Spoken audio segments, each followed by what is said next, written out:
Sala ang paglapas sa balaod, matod sa unang Juan Kapitulo 3, versikulo 4. Kung ang paglapas sa balaod sala ang pangutana, nganong si Kristo sa iyang gilapas ang ipapahulay sa Mahudiyo, wala man makasala.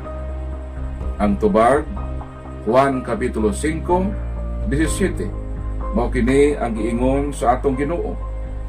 Ang akong amahan nagapadayon sa pagbuhat hangtod karon, ug ako nagabuhat usab sa ingon.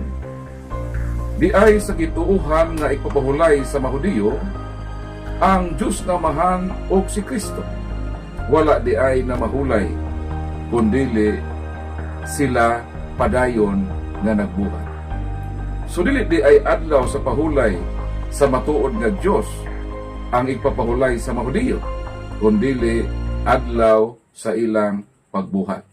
Mao nga dili pwede iakyos si Kristo nga siya nakasala sa balaod sa mga Hudiyo, kay di ay ang maong adlaw nga gituuhan sa mga Hudiyo nga ipapahulay adlaw man di ay sa mga buhat sa tinuod na Dios.